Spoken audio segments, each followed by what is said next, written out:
तो साथियों, मैं फिर से आप सभी का स्वागत करता हूं मित्रवत क्लासेस में। जहां तक हम लोग क्वेश्चन, इससे पहले जो हमारा सेशन चल रहा था वो सेशन था आपका थियोरी पार्ट का, जो कैपेसिटर के बारे में जो है जितने भी थियोरीज थे वो सारे मैंने कंप्लीट कर दिया है। ठीक है, लगभग इलेक्ट्रोस्टैट के बारे में जो आपका एग्जाम में आता है, जेई लेवल के कोई भी एग्जाम हो उसमें। देखिए नेक्स्ट क्वेश्चन यहाँ पे पूछा गया है, जो है आरआरबी इलाहाबाद जेई में पूछा गया है 2010 में। तो जो भी पूछा गया है क्वेश्चन वो हमारे लिए इंपॉर्टेंट है। ठीक है, देखिए क्वेश्चन पूछा what is the equivalent capacitance. तो आपको बताया था कि इक्विवेलेंट कैपेसिटेंस जो है आपका कैपेसिटर का जो निकालने का होता है वो जस्ट किसका उल्टा होता है, रजिस्टर का। रजिस्टर में अगर पैरेलल का जो आंसर होगा वो इसका सीरीज का होगा और वाइस वर्सा। ठीक है, तो आप क्या करेंगे, आप देखिए ये दोनों क्या दिख रहा है। अच्छा, अगर किसी को सीरीज और पैरेलल में कभी दिक्कत हो तो उस पर मैं एक सेपरेट वीडियो बना दूंगा, इतना होना नहीं चाहिए। आप सभी लोग डिप्लोमा और बीटेक किए हुए हैं तो होना नहीं चाहिए, पर अगर बहुत बच्चों को होता है, मैं देखा हूँ ऐसा। ठीक है, मैंने थर्ड ईयर स्टूडेंट को भी देखा हूँ गवर्नमेंट कॉलेजेस के, कभी कभी होता है उनको प्रॉब्लम।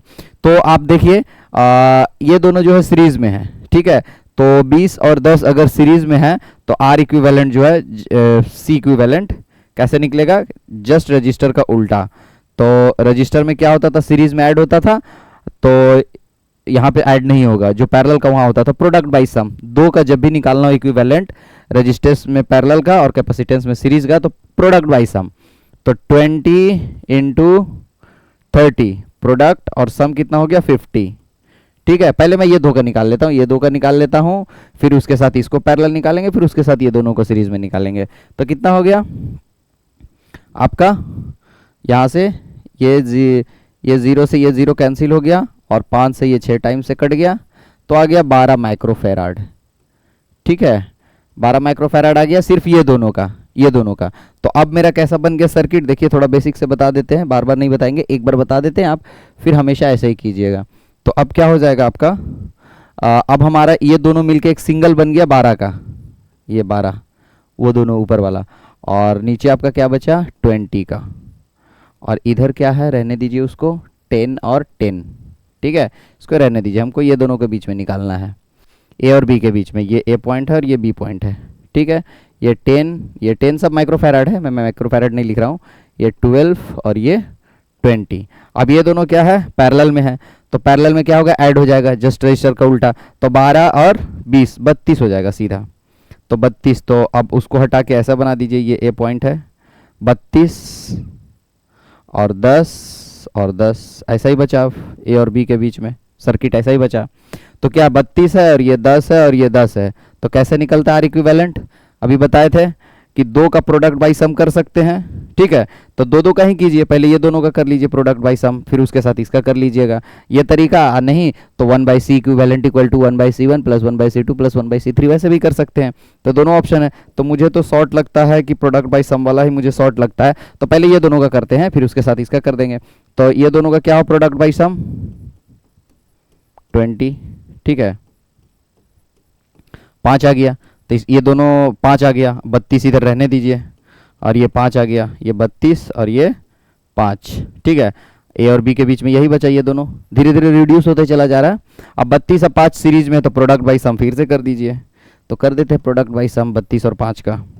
इसका शॉर्टकट भी है, शॉर्टकट आपको एग्जाम के समय में बताएंगे, जब एग्जाम नजदीक हो जाएगा, CBT2 एग्जाम का बस 1 महीना बचेगा, तो आपको फटाफट बताएंगे, इतना थोड़ी करेंगे, ये तो अभी हम जानकारी के लिए अपना कर रहे हैं। ठीक है, तो सी इक्विवेलेंट डायरेक्टली आ गया फाइनल, प्रोडक्ट बाई सम। ठीक है, यही इसका आंसर होगा। अब आप यहां से मिला लीजिए कि कौन सा आंसर होना चाहिए। 4 पॉइंट, अच्छा 2 तो काफ़ी नज़दीक है, 54 है, और 2 मतलब करना पड़ेगा हम लोग को। तो देखिए क्या है, एक बात तो पक्का है, आइदर 4.56 होगा 4.32 होगा, इसी दो में से कोई आंसर होगा हमारा। क्यों, क्योंकि ये दोनों का जो रेशियो है वो 1 से कम आएगा, और 1 से कम को अगर 5 से गुना कीजिएगा तो 5 से कम आएगा। तो आप गुना करके डायरेक्टली आंसर निकाल सकते हैं, ये मतलब मैं करूँ ऐसा ठीक नहीं है। ठीक है, आप लोग गुना भागा करके निकाल लीजिए। ठीक है, तो यहाँ तक आ गया। अब हाँ, मैं यही बता रहा था कि इसमें आप लोगों को मैं एग्जाम के समय में शॉर्टकट बताऊंगा कि ये 4 ऑप्शन में से 2 ऑप्शन को कैसे हटा देना है। ठीक है, और बाकी 2 में लास्टली कैसे मारना है, तो ये भी हम लोग आगे चल के भी सीखेंगे। नेक्स्ट आप आ जाइए, ये था क्वेश्चन नंबर 59। 60 पे आते हैं। क्वेश्चन नंबर 60 आपका क्या कहता है, देखते हैं। 60 बोल रहा है कि which of the following is the correct expression for the capacitance of A parallel plate capacitor. तो देखिए पैरेलल प्लेट कैपेसिटर का जो कैपेसिटेंस है उसको मैंने मैं थियोरी क्लास में पढ़ा रहा था पिछले, मैं कम से कम 5 या 6 वीडियो इलेक्ट्रोस्टैट का इसलिए सिर्फ बनाया कि ये सब आपको बार बार बताने की जरूरत ना पड़े, तो इसको मैं डेराइव किया हूं, आप पिछला वीडियो जरूर जाके देख लीजिएगा। तो एप्सिलॉन जीरो इस सब के बारे में पूरा डिटेल बताया गया, ए एप्सिलॉन बाई डी, ठीक है। तो ए एप्सिलॉन बाई डी कौन सा दिख रहा आंसर है, ए आंसर है ये डायरेक्टली। अब आपको एप्सिलॉन, एप्सिलॉन नॉट और एप्सिलॉन आर तीनों के बारे में बताया गया था, यहाँ मत पूछिएगा कि एप्सिलॉन जीरो लिखे, अगर एप्सिलॉन जीरो आप लिख रहे हैं इसका मतलब कैपेसिटर का वैल्यू जो है, दोनों कैपेसिटर प्लेट के बीच में जो मीडियम है वो वैक्यूम है, इसलिए ई जीरो लिखते हैं, ठीक है। और ई का मतलब है कि कोई भी मीडियम हो सकता है, कोई भी मीडियम, और ई आर मतलब कि उस मीडियम का रिलेटिव वैक्यूम के सापेक्ष में।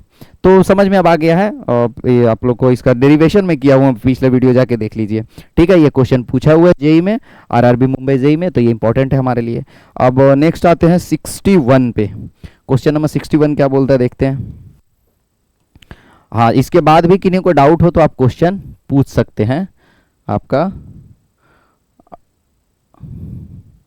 क्वेश्चन आप पूछ सकते हैं इसके बाद भी अगर किन्हीं को डाउट हो तो, ठीक है। अब देखिए यहाँ पे पूछा है 60 नंबर है, ये आरआरबी इलाहाबाद में पूछा हुआ है, तो जो पूछा हुआ इंपॉर्टेंट है, सिंपल एक लाइन में, मीन्स इस ट्रेंड को फॉलो करता है examiner. What will be the voltage of a battery connected to a parallel plate capacitor with air as dielectric, very good, having the plate area of 6 square, तो plate का area दिया हुआ है कितना, 6 square centimetre, ये सब जरूर बहुत ध्यान दीजिएगा एग्जाम में, स्क्वायर सेंटीमीटर है, ठीक है। And separation between the plates 2 millimetre, देखिए डिस्टेंस जो है दोनों प्लेट के बीच में वो 2 मिलीमीटर है, ये सब ध्यान दीजिएगा, यूनिट जरूर ध्यान दीजिएगा, 2 millimetre, which stores a charge of 8 pico on the plate, तो आपका चार्ज स्टोर भी उसका दे दिया है कितना, 8.0 पिको कुलॉम, ठीक है, ठीक है, इसमें कोई दिक्कत नहीं होना चाहिए किसी को भी।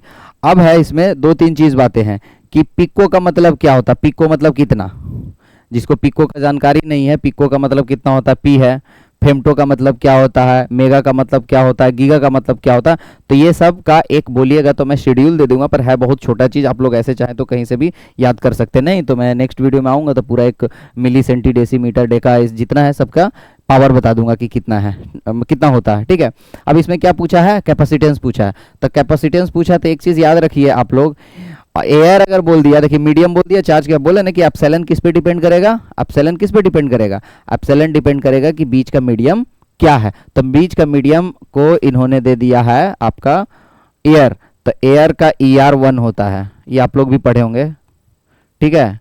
ये परमिटिविटी, रिलेटिव परमिटिविटी जो है वो 1 होता है एयर का, तो हमारा सब तो आसान हो गया, कैपेसिटेंस क्या होता है, A epsilon by D, epsilon R का वैल्यू दिया हुआ, एप्सिलॉन देखिए हम क्या बताए थे कि एप्सिलॉन जो होगा, एप्सिलॉन आर जो होगा वो एप्सिलॉन डिवाइडेड बाई एप्सिलॉन 0 होगा, ठीक है। अब बताओ इसका वैल्यू जब 1 होता है, ER का वैल्यू 1 होता है, तो एप्सिलॉन बोलिए एप्सिलॉन 0 बोलिए, बात बराबर है, दोनों का रेशियो 1 मतलब E इक्वल टू 0 हो जाएगा, तो यहाँ एप्सिलॉन बोलिए एप्सिलॉन आर बोलिए, जो भी बोलिए बात बराबर होगा, ठीक है। ER जो एयर का 1 होता है, ये यहाँ दिया नहीं है, कहीं कहीं गिवन रहता है, ऐसे आपको पता होना चाहिए एग्जाम के लिए। तो आपका क्या है, एरिया प्लेट का दिया हुआ है, डिस्टेंस दिया हुआ है, एप्सिलॉन का वैल्यू दिया हुआ है, तो आपका कैपेसिटेंस निकल जाएगा, लेकिन इन्होंने पूछा क्या, what will be the voltage, okay. अब जब कैपेसिटेंस आपसे निकल जाएगा तो Q इक्वल टू सी भी आपके पास है, Q equal to C into V, तो क्या हो गया, यहाँ से आप कैपेसिटेंस निकाल लीजिए, ठीक है, चार्ज दिया हुआ तो वोल्टेज निकल जाएगा, तो ये सब कैलकुलेशन आप लोग खुद से कीजिए, इसमें समय बर्बाद करके कोई फायदा नहीं है, आप लोग कीजिए, ठीक है। हाँ, एग्जाम के जब नजदीक रहेगा तो मैं आपको बताऊंगा कि 4 ऑप्शन में जल्दी से, जैसे इसमें 4 ऑप्शन जो है, इसमें से जल्दी ऑप्शन पे पहुंचना कैसे है ये मैं तुरंत बता दूंगा, ये एग्जाम के समय में। अभी आप प्रैक्टिस कीजिए, प्रैक्टिस खूब कीजिए, देखिए ट्रिक तभी काम करता है जब आपकी हाईली प्रैक्टिस है कंसेप्चुअली, तब जाके ट्रिक काम करता है, तो वो भी बताएंगे एग्जाम के समय में। अभी आप इस क्वेश्चन को कर लीजिए, आसान है, सारा वैल्यू दिया हुआ है। 61 हो गया, 62, हाँ इसके बाद भी अगर किन्हीं से सॉल्व नहीं होता तो आप पूछ सकते हैं, आपके पास आप इंडिपेंडेंट है पूछने के लिए, और मैं बताऊंगा, कमेंट सेक्शन में पूछिएगा, मैं बताऊंगा, ठीक है। अच्छा, आप लोग को आमीटर ओमीटर का क्लास लगता है देना पड़ेगा, इसे देख लेते हैं सब, अगर यहीं से सोल्व हो जाता है, इतना ही थ्योरी से तो ज़रूरत नहीं है। बोला है an ammeter reads 0.5 ampere when connected in series with an unknown resistance and voltmeter connected across the ends of the same resistance shows 50 volt, then value of that resistance is. बढ़िया question है ये। Question जो है थोड़ा सा standard question है बाकी क्वेश्चनों से। बाकी जितना था ना, ये सी दे दिया, वी पूछ दिया, वी दे दिया, क्यू पूछ दिया, ये सब जो क्वेश्चन है, लैंप दे दिया, उसका रेजिस्टेंस दे दिया, पावर पूछ रहा, उससे थोड़ा हटके अच्छा क्वेश्चन है। देखिए बोला an ammeter reads 0.5 ampere when connected in series with an unknown resistance. एक अननोन रेजिस्टेंस है, मान लीजिए उसका वैल्यू है R unknown, R unknown, R U बोल दीजिए, आर अननोन एक रजिस्टर है, या आर नॉट बोल दीजिए, कुछ भी नाम है उसका रख दीजिए, अननोन है। उसके साथ एक आमीटर कनेक्टेड है सीरीज में, एक आमीटर कनेक्टेड है, ठीक है, और इसका रीडिंग भी आ गया, इस आमीटर का रीडिंग भी आ गया 0.5 एम्पियर, इन्होंने बोल रहा है, ठीक है, 0.5 एम्पियर का रीडिंग आ गया, अननोन रेजिस्टेंस। अच्छा, अननोन रेजिस्टेंस के अक्रॉस एक वोल्टमीटर कनेक्टेड है जो रीड कर रहा है 50 वोल्ट। अब देखिए ये मैं क्यों बनाया ग्राफ, इसका रीज़न मैं बताता हूँ, इसका मैं आपको रीज़न बताता हूँ। ये रीड कर रहा है 50 वोल्ट।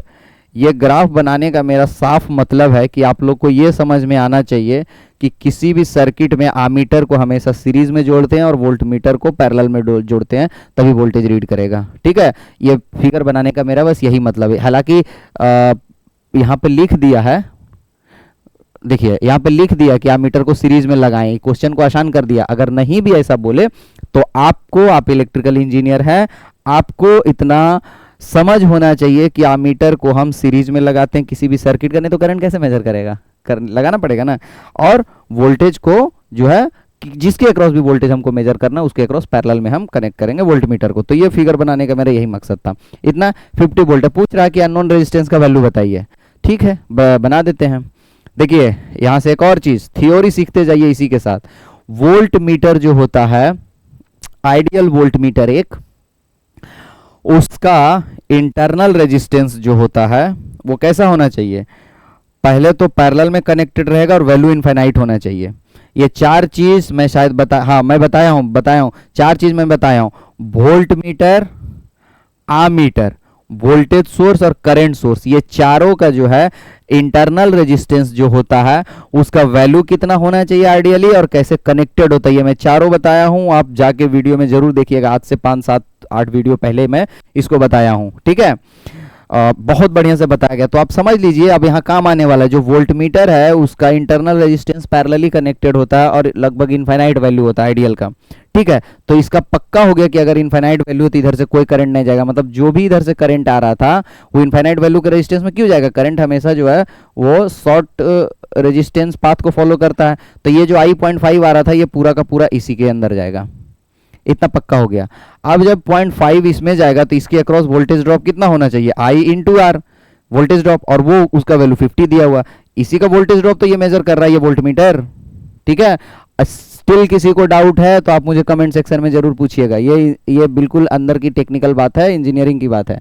तो आपका इसके अक्रॉस जो है जो करंट, देखिए यहाँ से जो 0.5 एम्पियर आ रहा है, तो हमसे कोई पूछेगा सर ये आप बोल रहे हैं 0.5 एम्पियर या नॉन रेजिस्टेंस में जा रहा है, इसमें क्यों नहीं जाएगा, तो इसमें क्यों नहीं जाएगा, इसीलिए तो बताया गया था कि वोल्टमीटर का जो इंटरनल रेजिस्टेंस होता है वो बहुत हाई होता है, उधर करंट जाएगा ही नहीं। बहुत हाई मतलब आइडियली यहाँ कुछ नहीं लिखा हो तो इनफाइनाइट मान के चलेंगे आइडियली, ठीक है। तो इधर कुछ भी करंट नहीं जाएगा, टोटल का टोटल कितना चला जाएगा 0.5, जो इधर से आया मीटर जो रीड कर रहा था वो सीधा उसमें चला जाएगा। अब है कि इसके अक्रॉस ही अननोन रेजिस्टेंस के अक्रॉस जो वोल्टेज ड्रॉप होगा वो कितना वोल्टेज होगा, I into R, I into unknown resistance.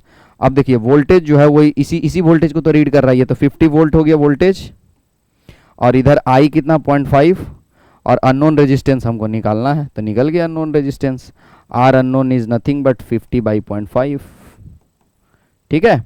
तो ये 0 ऊपर चला गया, तो 500 से 5 के डिवाइड मारोगे तो 100 ओम आंसर आएगा।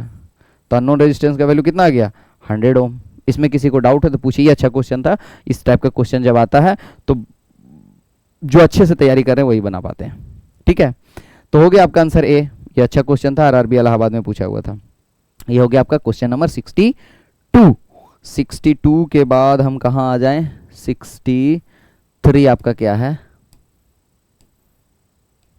63 कहाँ गया,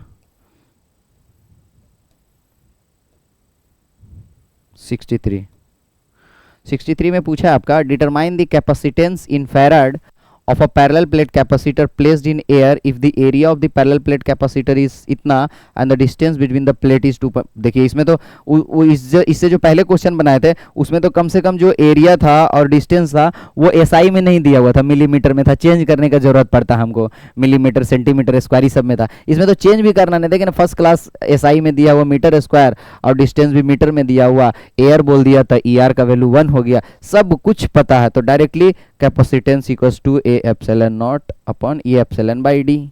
एप्सिलॉन नॉट बोलो, एप्सिलॉन आर बोलो या एप्सिलॉन बोलो, बात बराबर है क्योंकि एयर दिया हुआ, वैल्यू 1 होता है। ठीक है, देखिए ना, ये होता है E R is equal to E upon E zero, और ई क्या है, of any material, of any material, permittivity of any material. ठीक है, और ई आर होता है परमिटिविटी ऑफ एनी मटेरियल किसके सापेक्ष में, वैक्यूम के सापेक्ष में। ठीक है, ई आर, और ई जीरो तो आपको पता है कि वैक्यूम में होता है। तो समझ में आ गया, यहाँ पे दिया, सब कुछ दिया हुआ, ये भी देखिए आरआरबी कोलकाता में पूछा हुआ जेई में, तो इंपॉर्टेंट है हमारे लिए। तो इस वीडियो को यहाँ तक रखते हैं, फिर नेक्स्ट वीडियो हम आते हैं आप लोग को नए चैप्टर के साथ। ठीक है, बाय बाय।